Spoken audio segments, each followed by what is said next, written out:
Hello friends, product knowledge video series में आपका स्वागत है। इस वीडियो में मैं आपको बताऊंगा how to export imitation jewellery. Yes, आप एक्सपोर्ट करना चाहते हो और प्रोडक्ट सिलेक्शन में कंफ्यूज हो कि सर मैं क्या एक्सपोर्ट करूं, तो आप इमिटेशन ज्वेलरी एक्सपोर्ट कर सकते हो। बहुत ही अच्छी प्रोडक्ट है। इमिटेशन ज्वेलरी के बारे में आपको बताऊं तो ये चैप्टर नंबर एचएस कोड के चैप्टर नंबर 71 में आती है। इसका जनरल एचएस कोड है वो है 7117।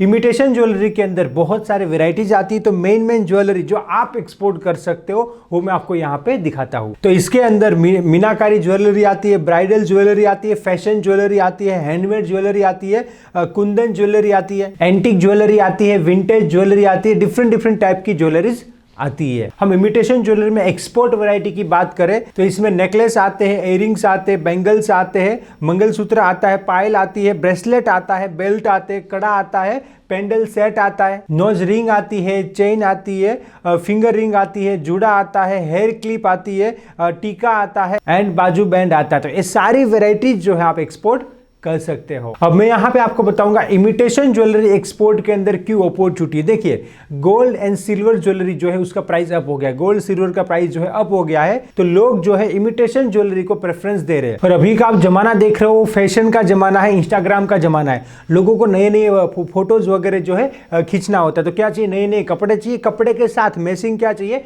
इमिटेशन ज्वेलरी चाहिए। तो यहाँ पे लोग जो है इमिटेशन ज्वेलरी परचेज करेंगे क्योंकि उसको फैशनेबल दिखना है, डिफरेंट दिखना है। तो बहुत ही अच्छी बात है, इमिटेशन ज्वेलरी में अच्छी अपॉर्चुनिटी आप एक्सपोर्ट कर सकते हो। अभी जो है कंज्यूमर जो है इमिटेशन ज्वेलरी को क्या कर रहे हैं, प्रेफरेंस दे रहे परचेज में, शॉपिंग में। वैरायटी एंड अफोर्डेबिलिटी, यस, ये मेन फैक्टर है कि इसमें बहुत सारी वैरायटीज आती है और ये अफोर्डेबल है। कोई भी आम आदमी भी, बोले मिडिल क्लास पीपल भी इसको परचेज कर सकते हैं, तो बहुत अच्छी बात है। सिक्योरिटी पर्पज से भी लोग इमिटेशन ज्वेलरी को परचेज कर रहे हैं। अगर वो लोग गोल्ड एंड सिल्वर परचेज करेंगे, उसको रखेंगे कहां, तो ये भी एक प्रॉब्लम है। तो सिक्योरिटी रीजन से भी लोग क्या कर रहे हैं, इमिटेशन ज्वेलरी को बाय कर रहे हैं। और इसमें बहुत सारी वैरायटीज अवेलेबल रहती है और नई नई डिजाइन जो है मार्केट में आती रहती है और वैल्यू फॉर मनी है, तो लोग जो है इमिटेशन ज्वेलरी को पसंद करेंगे, तो आप इसको एक्सपोर्ट कर सकते हो। अब आप बोलोगे कि सर मुझे इमिटेशन ज्वेलरी एक्सपोर्ट तो करना है, तो इंडिया में कहां कहां मिलेगी, तो मैं आपको बता दूं, इंडिया में दिल्ली में मिलेगी, राजकोट में मिलेगी, मुंबई में मिलेगी, हैदराबाद में मिलेगी, जयपुर में मिलेगी,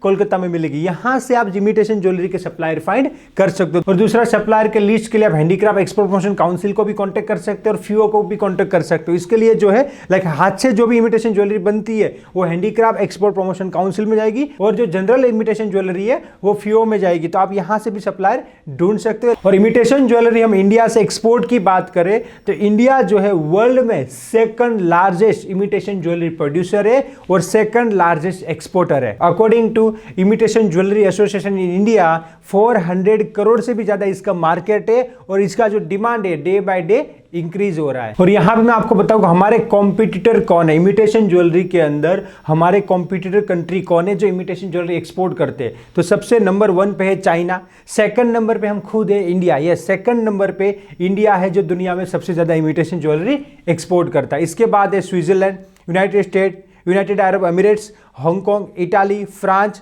यूनाइटेड किंगडम एंड टर्की। ये जो कंट्रीज है हमारे कॉम्पिटिटर है और बहुत ही अच्छी इमिटेशन ज्वेलरी एक्सपोर्ट करते हैं। अच्छी बात यह है कि इंडिया यहाँ पे सेकंड नंबर पे है और इंडिया का इमिटेशन ज्वेलरी एक्सपोर्ट बढ़ रहा है। अब मैं आपको यहाँ पे बताता हूँ कि आप इमिटेशन ज्वेलरी एक्सपोर्ट कर रहे हो तो क्या क्या बातें ध्यान में रखनी चाहिए। सबसे पहले इमिटेशन ज्वेलरी होती है जो वो स्किन को टच करती है, तो इसमें जो हैजार्डियस डाइज एंड केमिकल्स है उसका यूज आपको नहीं करना है। और बायर आपसे एक्सपोर्ट करने से पहले टेस्टिंग रिपोर्ट इसका मांग सकता है। नेक्स्ट है स्किन रिएक्शन नहीं आना चाहिए। लोग यहाँ पे पहनते हैं तो फिर स्किन रिएक्शन आता है तो वो नहीं आना चाहिए। और आप इमिटेशन ज्वेलरी बनाते हो तो बर्ड्स एंड एनिमल को जो है नुकसान नहीं होना चाहिए और एनवायरमेंट फ्रेंडली जो है इमिटेशन ज्वेलरी होना चाहिए। इमिटेशन ज्वेलरी जो है उसका फिनिशिंग जो है प्रॉपर होना चाहिए और इजी टू यूज होना चाहिए। अब आप इमिटेशन ज्वेलरी का पैकिंग कैसे करोगे, जब आप एक्सपोर्ट करोगे तो उसका पैकिंग कैसे कर सकते हो, तो आप कर सकते हो प्लास्टिक जीप लॉक बैग का आप यूज कर सकते हो, आप postal box for imitation jewellery का आप यूज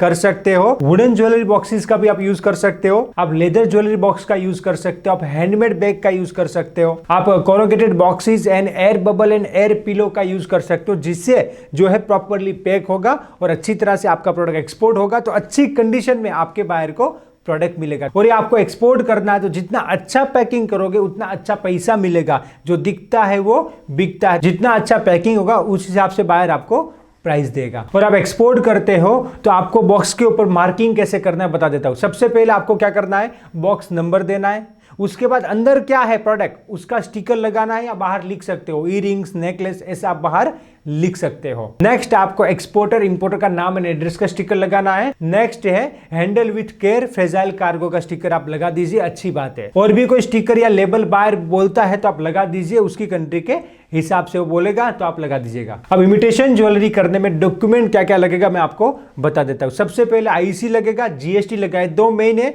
इसके बाद आरसीएमसी फीओ का भी ले सकते हो या हैंडीक्राफ्ट एक्सपोर्ट प्रमोशन काउंसिल का भी ले सकते हो, कंपलसरी नहीं है बट ले लो तो अच्छी बात है। उसके बाद लगेगा इनवॉइस लगेगा, पैकिंग लिस्ट लगेगा, सर्टिफिकेट ऑफ ओरिजिन अगर बायर मांगता है तो सर्टिफिकेट ऑफ ओरिजिन लगेगा, एंड टेस्टिंग रिपोर्ट लगेगा। और आपका प्रोडक्ट जो है वुडन बॉक्सेस में पैक किया गया है तो फुमिगेशन सर्टिफिकेट एंड फाइटो सर्टिफिकेट लगेगा। तो जनरली जो है इतने सर्टिफिकेट लगते हैं। और भी कोई बाहर की कंट्री के हिसाब से सर्टिफिकेट लगता है तो आपको बाहर बताएगा। जनरली इंडिया से एक्सपोर्ट करने में इतने सर्टिफिकेट लगते हैं। बाय सी एक्सपोर्ट होगा तो बीएल मिलेगा, और बाय एयर एक्सपोर्ट होगा तो एयरवे बिल मिलेगा। तो इतने जनरली डॉक्यूमेंट आपको लगेंगे एक्सपोर्ट करने के लिए। अब हम बात करें इमिटेशन ज्वेलरी के अंदर गवर्नमेंट बेनिफिट की, तो आपको बता दूं गवर्नमेंट जो है अच्छा सपोर्ट कर रही है, हैंडमेड ज्वेलरी है या इमिटेशन ज्वेलरी को अच्छा सपोर्ट कर रही है। अभी के हिसाब से मैं बताऊं तो MEIS 5% है, तो जो नया बेनिफिट है RODTP वो भी अराउंड 5% ही रहेगा। तो बहुत ही अच्छी बात है कि इमिटेशन ज्वेलरी को गवर्नमेंट सपोर्ट कर रही है। नेक्स्ट है DBK ड्यूटी ड्रॉबैक 1.3% है। DBK